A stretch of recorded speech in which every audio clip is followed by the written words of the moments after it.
ओ शांति।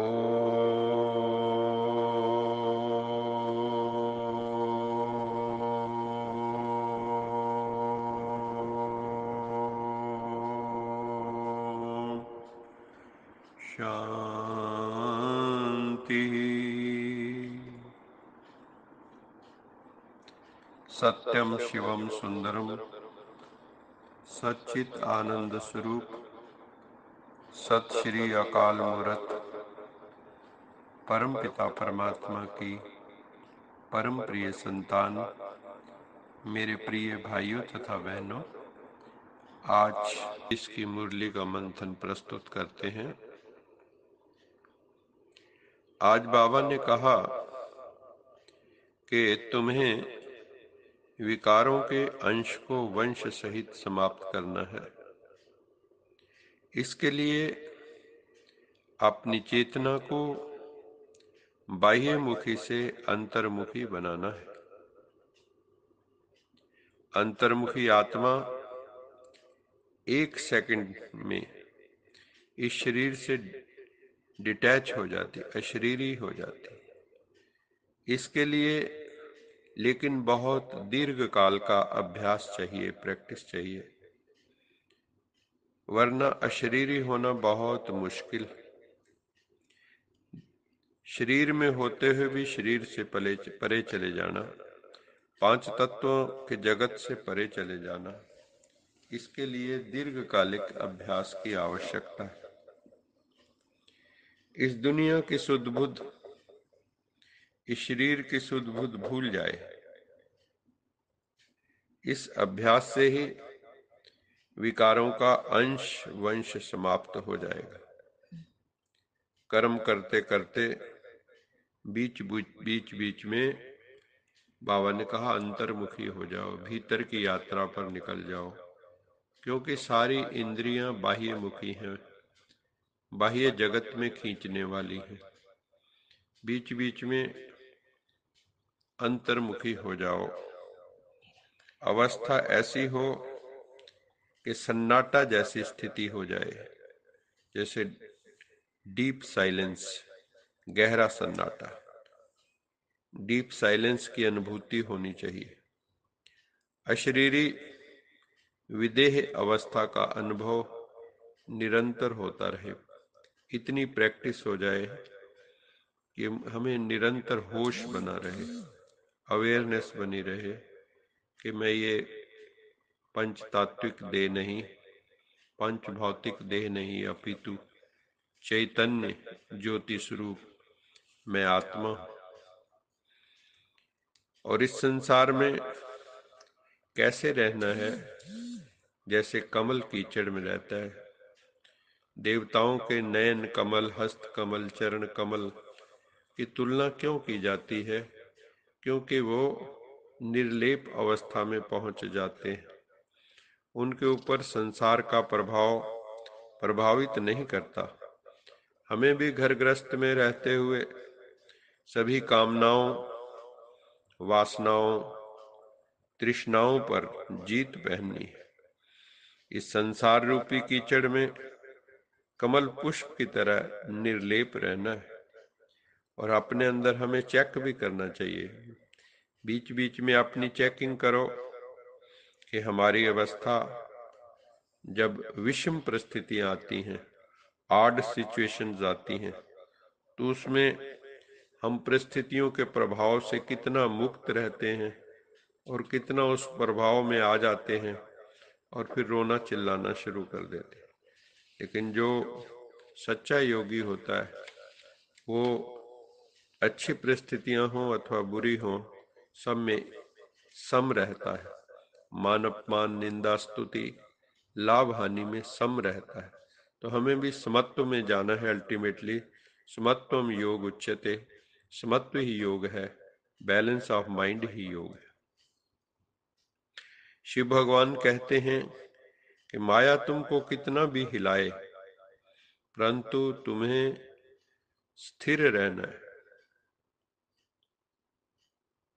बाबा ने अंगद का उदाहरण दिया, जिसने रावण के दरबार में श्री रामदूत बनकर पांव जमाया और रावण के दरबार में कोई भी उसका पांव उठा नहीं सका। ये इस बात का द्योतक कि जिनको प्रभु का सहारा है, जिनकी प्रभु पर आस्था है, जो प्रभु के दूत हैं, जो प्रभु के मैसेंजर बन जाते हैं, उनका दृढ़ संकल्प माया खंडित नहीं कर पाती। अर्थात नेगेटिव फोर्सेस, नकारात्मक ऊर्जा ऐसी विशिष्ट आत्माओं का कुछ नहीं बिगाड़ सकती, क्योंकि उन्होंने सहज राजयोग का अभेद्य कवच पहन रखा होता है। हमें भी चेक करना चाहिए कि क्या हम प्रभु दूत बने हैं, क्या हम प्रभु का मैसेज देते हैं। Are we the messengers of God, Urdu में कहते हैं, क्या हम खुदाई खिदमतगार बने हैं।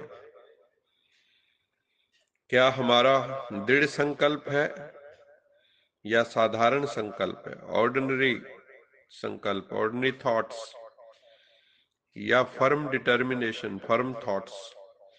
कैसी हमारी स्थिति है। साधारण संकल्प साधक को कहीं नहीं पहुंचाते। दुनिया में बहुत लोग हैं जो सारा दिन पता नहीं क्या क्या सोचते रहते, कभी इधर की थॉट, कभी उधर की थॉट, बट वो यूनि डायरेक्शनल नहीं होती है। इतनी डायरेक्शंस में है, कोई प्लान नहीं, कोई लक्ष्य नहीं, तो ऐसी आत्माएं कहीं नहीं पहुंचती। तो बाबा कहते हैं कि आपका दृढ़ संकल्प होना चाहिए। मंजिल वही पाते हैं जिनकी दृष्टि हमेशा लक्ष्य बिंदु पर हो, अपने टारगेट पर हो, एवं दृढ़ प्रतिज्ञ हो, पक्का इरादा हो, firm determination, commitment, self commitment. मार्ग के विघ्न, विषम परिस्थितियां जिन्हें रोक न सकें, इतनी हमारे भीतर लगन की अगन होनी चाहिए। बाबा ने कछुए का उदाहरण देते हुए कहा कि कछुआ बेस्ट एग्जाम्पल है अंतर्मुखता का। शरीर निर्वाह अर्थ कर्म करो सारा दिन, क्योंकि किसी से भीख मांग कर तो खाना नहीं है, किसी के ऊपर पैरासाइट बनकर जीना नहीं है, और इन परिस्थितियों से भागना भी नहीं है, भगौड़े भी नहीं बनना। We are not escapists. इन परिस्थितियों का सामना करना है, जीवन को जीना है। हमें जीवन को, we have to face the oddities of life. शरीर निर्वार्थ कर्म करो, फिर अंतर्मुखी होकर एक पिता की याद में बैठ जाओ, शिव बाबा की याद में बैठ जाओ, वाहेगुरु की याद में बैठ जाओ, गॉड फादर की याद में बैठ जाओ, अल्लाह की याद में बैठ जाओ। विकर्मों पर विजय प्राप्त करनी है, विकारों पर, विकर्मों पर विजय प्राप्त करनी है। काम, क्रोध, लोभ, अहंकार, ये कॉपी पेन लेके देखो मेरे में काम विकार कितना है, लस्ट कितनी है, मेरे में क्रोध कितना है, क्या मुझे जल्दी जल्दी मुझे क्रोध आता है, मैं इरिटेट होता हूँ, मैं रूठता कितना हूँ, मेरे में रोब कितना है, मेरे में लोभ कितना है, मेरे में मोह कितना है, मैं कितना अपने बच्चों में, दूसरे रिश्तेदारों में फंसा हुआ, और मेरे में अहम कितना है। ये कॉपी पेन लेके हमें देखना चाहिए कि जब से हमने मुरली सुननी शुरू की है तो क्या इसमें कुछ डिग्री का फर्क आया है, क्या कुछ कम हुआ है। अगर कम नहीं हुआ है तो अब प्रतिज्ञा कीजिए कि ये करना ही है। जब तक निर्विकारिता, पवित्रता नहीं आएगी तो आप प्रभु को पसंद नहीं आओगे। अगर आपके फेस के ऊपर, हमें फेस को संवारना तो आता है, मेकअप करना आता है कि दुनिया को हम सुंदर दिखें, लेकिन भगवान को सुंदर दिखें वो तो भीतर का श्रृंगार करना होगा। तो उसके लिए हमें मेडिटेशन, ज्ञान, दिव्य गुणों की धारणा, सेवा करनी होगी, और मेडिटेशन द्वारा ही हम विकारों पर जीत पा सकते हैं। फिर बाबा ने कहा तुम्हें किंग ऑफ फ्लावर बनना है। किंग ऑफ फ्लावर अर्थात रोज गुलाब के फूल की तरह खिले हुए, हर वो खुशबूदार खिले हुए। कोई भी देखता है उसकी आंख वहीं ठहर जाती। तुम्हें भी कोई देखे तो उसकी आंख वहां ठहर जाए, अरे ये कितना रूहानी पर्सनैलिटी, कितनी स्पिरिचुअल पर्सनैलिटी है। इससे खुशबू आ रही ज्ञान की, गुणों की। गुलाब का रंग रूप खुशबू देखने लायक होता है। हमेशा योगी आत्मा का चेहरा भी गुलाब की तरह खिला रहता है। हमेशा चेहरे पर साइलेंस, स्माइल, सीरेनिटी दिखाई देती है। Smile is the shortest distance between two people. Smile से आप एक दूसरे के करीब आ जाते हैं। मन से बुरे ख्याल निकल जाएंगे तो नेचुरल स्माइल फेस पर आ जाएगी। बुरे ख्यालात, नकारात्मक ख्यालात, ये हमारी मुस्कुराहट को छीन लेते हैं। आत्मा को मुस्कुराना पसंद है। किसी भी आत्मा को रोना पसंद नहीं है। रोना तो मजबूरी, वरना तो हर कोई हर समय मुस्कुराना ही चाहता है। आपने देखा होगा कॉमेडी सीरियल देख के लोग कितने खुश होते हैं। अब रोने वाली फिल्में देख के लोग खुश नहीं होते हैं।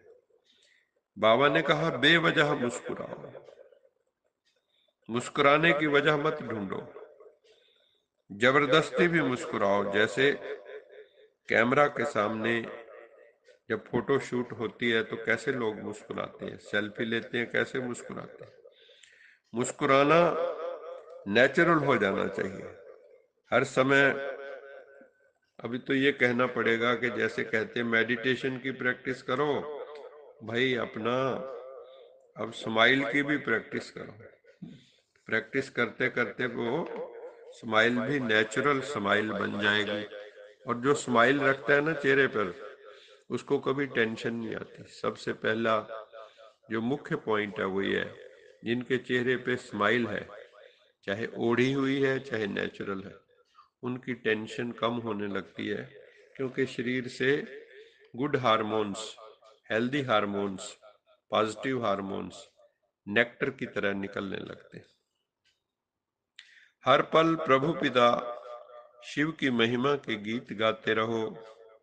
खाते समय याद करोगे तो भोजन प्रसाद बन जाएगा, क्योंकि उसमें ऐसी ऊर्जा पड़ेगी कि भोजन निर्मल, शुद्ध, पवित्र हो जाएगा प्रभु की स्मृति से। सैर करते हुए भी स्वयं को आत्मा समझकर चलो तथा कनेक्शन उस परम चेतना सत्यम शिवम सुंदरम से जोड़कर चलो। शिव स्मृति से आत्मा शुद्ध कुंदन बन जाएगी। चेक करो आज मैंने कितने घंटे बाबा को याद किया। हमेशा याद की पावन यात्रा पर चलते रहो तो अमरनाथ शिव प्रभु से मिलन हो जाएगा। ज्ञान, गुण एवं शक्तियां स्वयं में भी धारण करनी है और औरों को भी उसका दान करना है। ज्ञान दान करो, गुण दान करो, शक्तियों का दान करो। और बाबा ने कहा भोजन भी तुम्हारा बहुत सतोगुणी होना चाहिए, प्रभु प्रसाद होना चाहिए। उसमें कोई भी ऐसा तत्व नहीं होना चाहिए, ना तेज मसाले होने चाहिए। कोई भी गलत भोजन नहीं करना है। अपनी संभाल करनी है कि आंखें चंचल ना हो, वृत्ति अचल रहे। पवित्र दृष्टि से सबको देखना है, निर्दोष दृष्टि से सबको देखना है। क्रिमिनल आई ना हो, वासनात्मक दृष्टि ना हो, सिविल आई हो, पवित्र आई हो। आज के वरदान में बाबा ने बीज रूप निर्विकल्प अवस्था बनाने पर बल दिया। ये स्टेज जो बीज रूप स्टेज है, यहाँ पे सब संकल्प विकल्प विलीन हो जाते हैं। यही बाबा ने कहा light house, might house, power house की स्टेज है। ये पावर हाउस का कार्य करती है।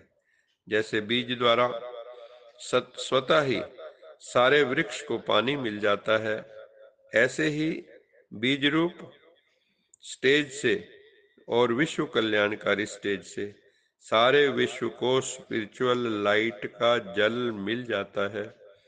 हर संकल्प में एक ही भावना होनी चाहिए। कौन सी?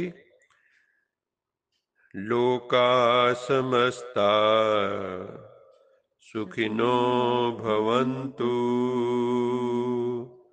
लोका समस्ता सुखिनो भवन्तु, लोका समस्ता सुखिनो भवन्तु। आज का स्लोगन है, उसमें बाबा ने कहा कि बच्चे एडजस्टमेंट पावर को बढ़ाओ, एडजस्ट होने की विधा सीखो, क्योंकि आगे जो नाजुक परिस्थितियां आने वाली हैं, नाजुक समय पर भी तुम पास इन विद ऑनर तभी हो सकते हो अगर एडजस्टमेंट की पावर होगी परिस्थितियों के साथ, और फेस करने की पावर होगी, सामना करने की शक्ति होगी, तो हम हर परिस्थिति को पास विद ऑनर कर सकते हैं। आज का मोती है, हे प्रभु गुजरे मेरे अंधेरे, हे प्रभु गुजरे मेरे अंधेरे, तुम्हें छूकर सवेरे हो गए। गुजरे मेरे अंधेरे तुम्हें छूकर सवेरे हो गए। तेरी अहेतु की कृपा से हे जादूगर, तेरी अहेतु की कृपा से हे जादूगर, तुम मेरे हम तेरे हो गए, तुम मेरे हम तेरे हो गए। अच्छा मीठे मीठे सिकिलदे बच्चों प्रति माता पिता बाप दादा का याद प्यार गुड मॉर्निंग। रूहानी बाप की रूहानी बच्चों को नमस्ते। हम रूहानी बच्चों की रूहानी माता पिता बाप दादा को याद प्यार गुड मॉर्निंग और नमस्ते। सदा रहो हंसते, कहीं नहीं फंसते, बन जाओ फरिश्ते, बांध लो अपने बसते चलो प्रभु के रास्ते। वाहेगुरु जी का खालसा खालसा वाहेगुरु जी की फतेह। बोल साचे दरबार की जय।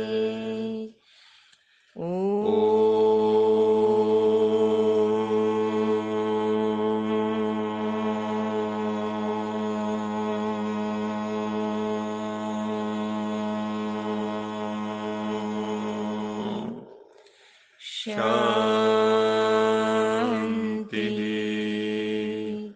शांति।